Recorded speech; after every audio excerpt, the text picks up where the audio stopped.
What's up, folks? Casual Dad here, and tonight I'm actually here to talk about the campaign that I curated for Warhammer Combat Cards in honor of Warhammer Combat Cards' 5th anniversary, which starts.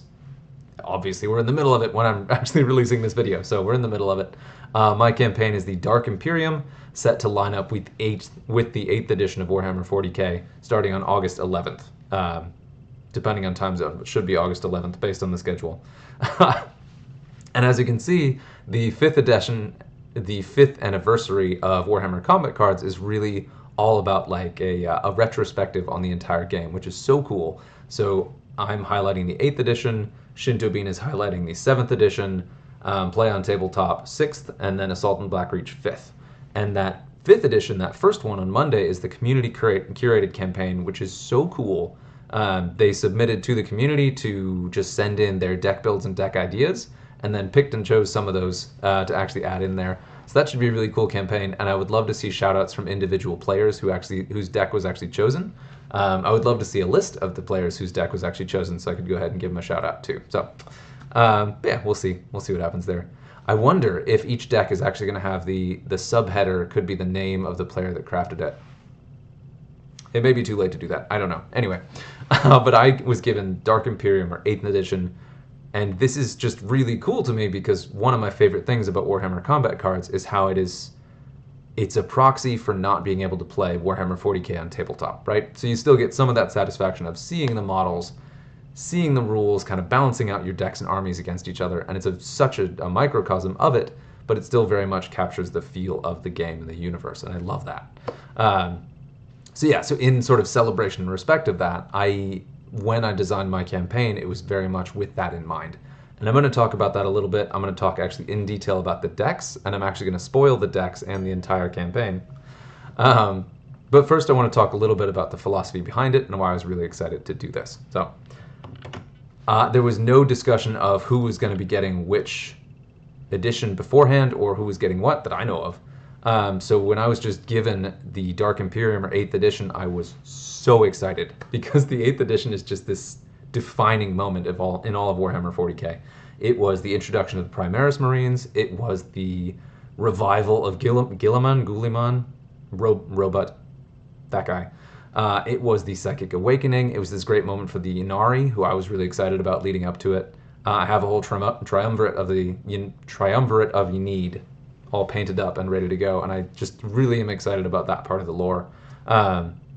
And it was so cool, and it was one of the first moments in my entire memory of 40k, going back like 30 years, where the narrative had changed in a dramatic way. So like, a Primarch is reborn, Cadia was destroyed, we got Cadia Falls out of this mess, and we got two of the most just amazing thematic moments with Cadia falling, Ursarkar Creed dying, like signature character of the entire Imperium forever, and then the entire universe broken apart into this two-part thing by the Cicatrix Maledictum and this new Superstorm. Tons of models re-released, tons of really cool narrative elements, like really, really cool stuff that I was so pumped that I got this one. So obviously, very excited about it. And I don't know that Harry and the team that chose me for this knew any of that yet, and I haven't even expressed it yet, so hopefully this is a cool surprise to see how happy I was, not only to get the campaign, because that would have been cool by itself, but to get this campaign.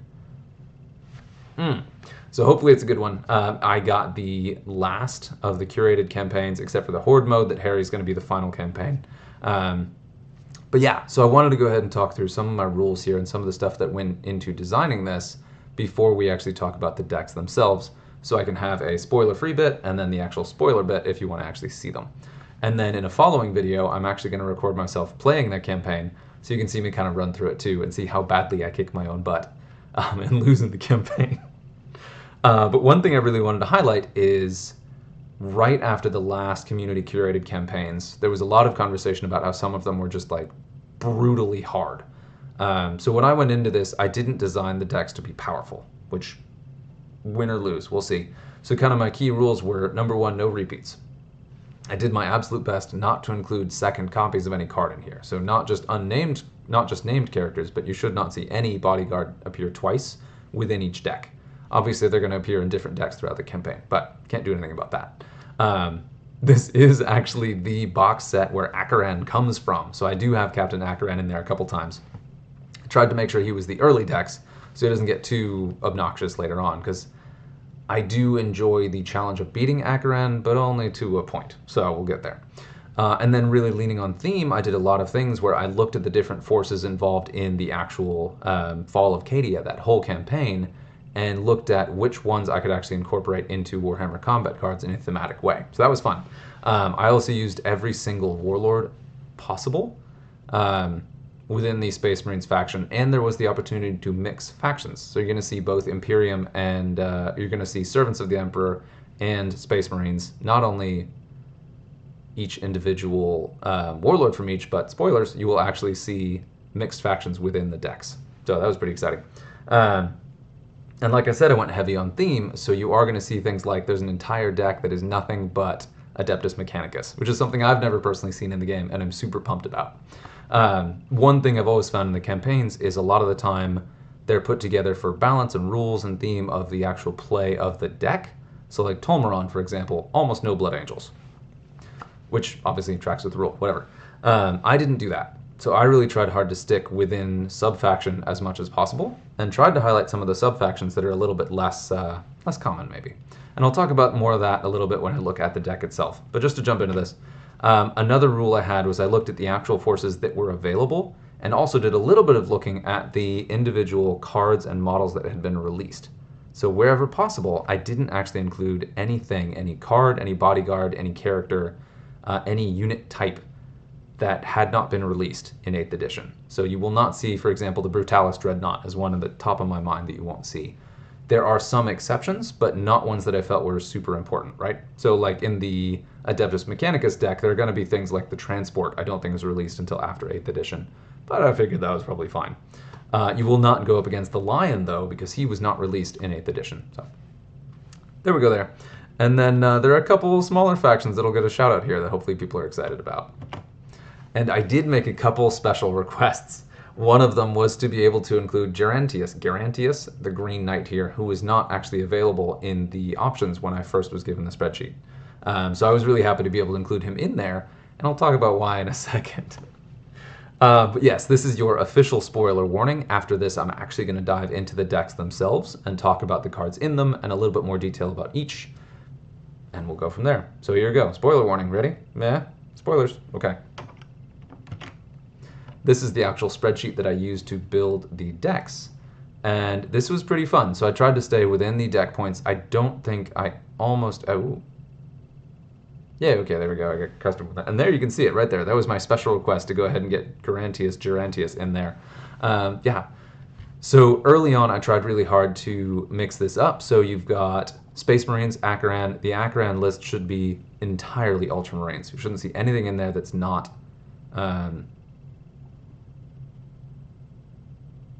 Interesting. Not sure why I did that, but okay. He's not... Oh, no, I know why I did that. So, of course, Belisarius Call was the one who created the Primaris Space Marines. He's the one who showed up with the Primaris Space Marines. So you do see Call the bodyguard with a little bit of some of those Adeptus Mechanicus units sprinkled into some of the Space Marine decks, where they don't necessarily make sense with the ability of the Warlord, but it's just kind of cool to see them in a narrative way, where throughout the entire campaign, you'll see Call pop up here and there as he gets to his final end, where he does actually release Guilliman back into the world to actually fight. So, pretty proud of that. And I mixed up a lot with Akaran and then Creed in the beginning, because you don't see playing against Creed very much in these campaigns. But also with Creed, I did everything I possibly could to make sure this entire deck is Cadian, and not just Cadian, but Cadians that are known to have fought with Creed. And of course I had to flex some things here, so I added in the Assassins, for example. So the Vindicare or the different Assassins are definitely ones that came up and showed up in fights where Creed was important. And of course Creed would definitely lean on things like the Assassin, Adeptus Assassinorium, as a resource. So going on through there. A couple of these were fun. So we got similarly, I really tried to lean on the Ultramarines characters, but just the Ultramarines characters. You will not find Njal, Stormcaller, in any of my Ultramarines decks. He appears later. And this is one I mentioned getting the special request to get Gerantius, because the Titan Legions were such a huge part of the battle for the Fall of Cadia or any of these main campaigns. I wanted to put in a mission in there where you really felt like you were fighting against Titan Legion, and something I'd never seen before. So this is entirely knights. There's one tech priest and then super heavy knights. So, oh, and then of course Jaren Kell, Creed's Herald, is in as many of these. I believe I had him in every single Creed deck. Just kind of put him in there because I always love that that character's in there with Creed, but he's never in Creed decks because he doesn't really make sense in them. But the character had to be in there. So, but yeah, super excited to see how this goes. This may be one of the more challenging matches, but hopefully it's one of the more fun ones where it's just you taking on knights. And you get a 400-point deck to go up against 5 cards. But yeah, there you go. And they do redeploy a little bit, but nowhere near as much. So this is an example of where I didn't go power level, I went just straight theme. So there's almost nothing in here to redeploy these a bunch of times, so chances are they're not going to redeploy much. But they're in there, so watch out for those. And I just really wanted to see all those knights spread across the board, so hopefully we get that. Then, of course, I did try to make sure that it was as varied as possible. So I went ahead and included every single one of the individual Space Marine Warlords, except the Lion. So you've got Voldus, and I went all in on the Grey Knights. I believe this is all, yeah, okay. But then I do have Call in here. Maybe. Or I did sprinkle in just a little bit of something to make it look like Call's work. And then just the points got a little bit wonky, so I threw some stuff in here, mixing factions, throwing in some of the things that made sense from the narrative of the factions that fought together. This next one is really fun, actually Inquisitor Greyfax, because there's this whole bit in the lore where Greyfax herself wakes up from stasis or comes out of whatever time portal or time thing she was stuck in and is freaked out because she sees the Wolfen in battle on the Space Marine side, and like freaks out that these are on the Imperium side, and then kind of comes around to actually working with them. So you will see at least some, I believe you see her, so you do see at least a little bit of Wolfen in there. And it's been a minute since I looked at these, so sorry if I'm taking a second to go through this. But I really liked the idea of having the Tanith first all in here. So I've got the whole Tanith first in here. Celestine, who is one of the lore pieces who actually convinced Greyfax to work with the Wolfen, if I'm not mistaken. So this is all theme. This is all characters who are said to have worked really well together. That could be a very scary deck because it's a high bonus Greyfax, but hopefully it's not too bad. Then we've got Tolmeron, and this is heavy on Blood Angels. And here, there's a little nod here because I really wanted to make sure every single Space Marine subfaction and Servants of the Emperor subfaction possible was highlighted. But you'll notice that Imperial Fists, of course, don't have enough characters to do that, right? You can't do a full Imperial Fists list, not just because you don't have an Imperial Fist Warlord, but because there really aren't enough bodyguards to do it. So I did my best. But since I couldn't do all Imperial Fists, I mixed it roughly evenly, Imperial Fist with Blood Angels, as a little red and gold or red and yellow highlight to the Howling Griffins. So that's your Howling Griffin deck right there. Hopefully some of you out there play Howling Griffins and are excited to have that. So that's for you. When I saw that they were one of the factions involved in the fall of Cadia, I was like, I have to do this. So I actually built that deck before I built most of the others because of that. And then here, of course, we got Inquisitor Greyfax, and this one I wanted to be all like inquisitorial Ordo Hereticus. So this is all Inquisitors and all the different kind of inquisitorial bodyguards. This is going to be a pretty weird one, and I've never seen anything like it. I'm curious to see how it goes. We'll see. Then we're going down here. There are 20, so bear with me here.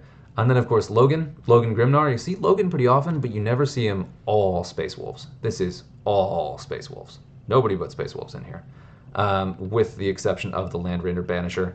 You may see that when it comes to theme, if I have to break the theme, I try to fit in another theme, such as Call showing up here and there, or such as just straight color. I want the cards, when they're lined up on the table, on the board together, to look like they fit.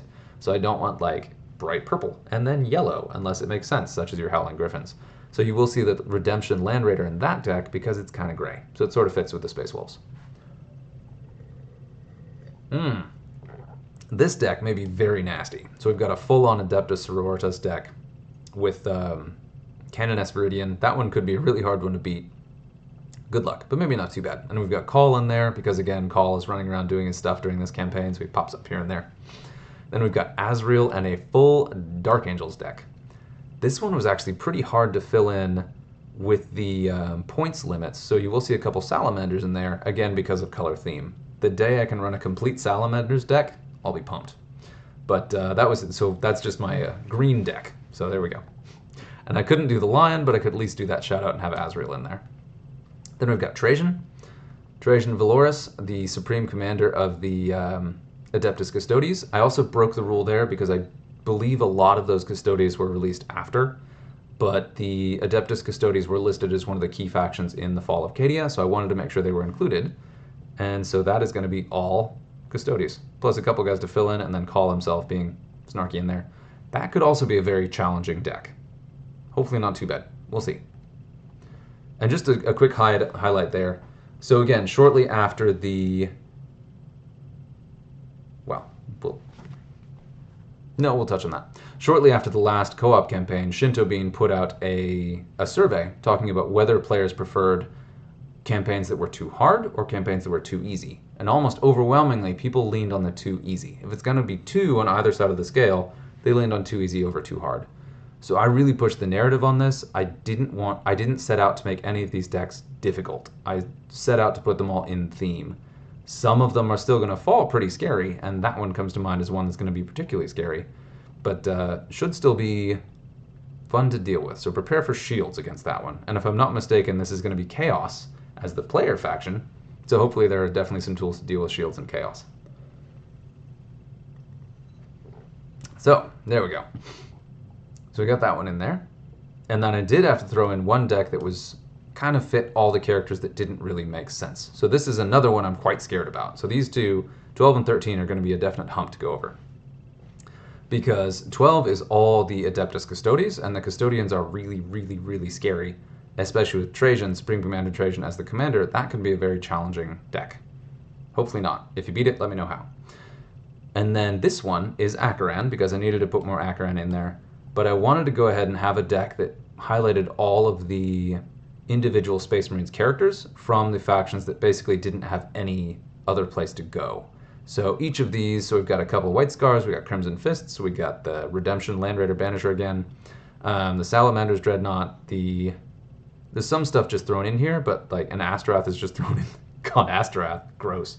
Astaroth in an Acheran deck, what am I doing? Okay, we'll see how that goes. But this really was intended to be one that's all like the big deal named characters, and the poor schmuck, who's the only Aurora chapter in the game, who didn't have anywhere else to go. So Legion of the Damned, Crimson Fists, Minotaurs, Salamanders, Aurora chapter, whatever. So the places that... So yeah, that deck is going to be interesting. Then, of course, we're getting through it, and then we got Call. This one is all... We got Brother Jansen, kind of, sort of falls in there. It's all Adeptus Mechanicus. And Jansen is in there because I needed the extra card, and the points were a little challenging, and even then I fell short. So that one should actually be fairly easy. That is Supreme Commander Call, but I very intentionally included no Barrage, and there's no Psionic Blast in there, and I don't think there's even any Fear in there. So those cards will perform very well, but it's not going to be a very scary Call deck, and that was by design. Call is one of those warlords that can be a bit problematic, so I very intentionally designed that not to really use his ability too much. Fingers crossed it's not too terrible. We'll see. And watch, the balance change to Call comes out on Monday, but we'll see. Okay, then we got Yarick. We needed to have Yarick in there as one of the key commanders of the Servants of the Emperor. Yeah, Servants of the Emperor. And this one I went all heavy Astra Militarum. I believe this one I still tried to be heavy on Cadia. I don't remember a theme to this one. I think it was just heavy Cadia, and then of course we have a little touch of Call's influence in that one. Then we got Helbrecht, and for Helbrecht I really tried very hard to be all in on the Black Templars. They're almost there where you can do a full Black Templars deck, real close. But I threw in a couple other black characters to really kind of keep with the theme. So you got Cassar, and then Grimaldus, and then Colossi is red, so that's not great, but he's in there. And then threw in a little bit of other stuff there. We've got the Imperium and then the Knights supporting. Interesting. That feels like an odd choice. Oh yeah, so you've got this little like Call supporting field here because the points were just way too short to pull this out, and I didn't want to go too heavy on Helbrecht's melee emphasis, so I threw in a couple others that would kind of be a little bit different and kind of throw it off a little bit and just keep things a little mixed in. But I really liked the idea of the Black Templars running in and making a beachhead for Call's forces to come in behind. So that was the theme behind that one. Then, of course, we got the Blood Angeliest of Blood Angels. This is all Blood Angels, except the Tech Marine because he's red. So this one is not going to go very well. And there are a couple scary cards, like the Blood Angels Thunderhawk, you're not going to see very much in the campaign. I believe that's the only place you're going to see it. It's a very challenging thing to play against, especially in those crazy high decks where you see multiples of them. But this one is all Blood Angels and doesn't really combo well with Tolmaron's ability, so it's going to be scary, but not in the way that we've seen some Tolmaron decks be before. So all Blood Angels, because I like to be able to do that. Almost done. Then we've got Watch Captain Artemis, and this was a fun one because, because I tried to go all Death Watch, and I got real close to all Death Watch. Got the Banisher in there again, and then there's the Revenant of Baal. I had to throw it in there. Okay, so it is in there twice. Dang, okay. When you get to that 500 points, it's really hard to not include the really scary cards. So I tried not to include multiples, but it's in there. So this is really themed to be Death Watch, and then what I could throw in that made the most sense on what was going on here. And Artemis was introduced as fighting against Eldrad and trying to stop the Inari, so it made sense that a Dread Knight would come in along there as the anti-psyker kind of heavy piece. Which leads me to another spoiler. I already talked about Garantius as a character that I specifically asked to be included.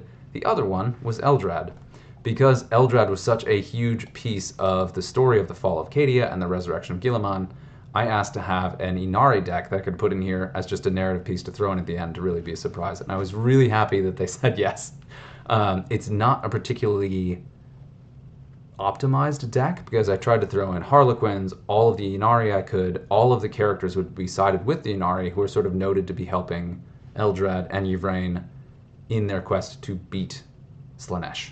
So it's mostly Ulthwé, it's mostly Inari, it's a bunch of other stuff in here, so it doesn't really go at all with Eldrad's rule, but I wanted to have him in there just for the narrative piece, and it should kind of be a scary piece still. So you should have all three of the you've got the Inkar and the Vizark and Yvraine. You've got the whole triumvirate. It could have been Eldrad, or it could have been... I wanted to include Eldrad, especially after Artemis, because they were introduced in that box set together, which I felt very appropriate about. And that also meant I could include more Harlequins, and made it a little bit less scary than Lilith. A Lilith Hesperak decks at 500 points would be absolutely insane, and I didn't want to do that to people. Plus just the narrative of that Eldred Artemis thing. So I went ahead and did that. And then, of course, for our final 20 match, we've got Guilliman and pure Ultramarines, except Call. I do have Call thrown in there because he is the one who stepped in and actually was behind all of this and was sort of a key piece through the entire campaign. So he's in there as a bodyguard. This is going to be a very, very scary matchup. But some of the really nasty stuff you see is just shield spam, and then, of course, Njal in Guilliman decks, and you're not going to see either of those. So you're going to see, and I actually don't think I included even, I didn't. So I don't even have the Scary Librarian. So you're not going to see Psyker spam, you're not going to see shield spam. So it's a scary deck, but it's not going to be anywhere near as scary as some of the Guilliman decks we've seen, and it's also going to be a lot more in theme. It's heavy on Ultramarines and like top level scary Ultramarines, but just Ultramarines. I was really happy to be able to do that. So hopefully the tail end of this campaign will be less challenging, and the really hard bits are going to be right in there with level 12 and 13 are probably going to be scary. The rest should not be too bad. We'll see. Hoping to get you all the rewards and a fun campaign that is cool stuff that we haven't seen before. That was the theme behind it. I have chatted a lot. I was super pumped to be able to do this and to be able to share the whole design process. Hopefully you enjoy it too, and let me know what you think. Cheers.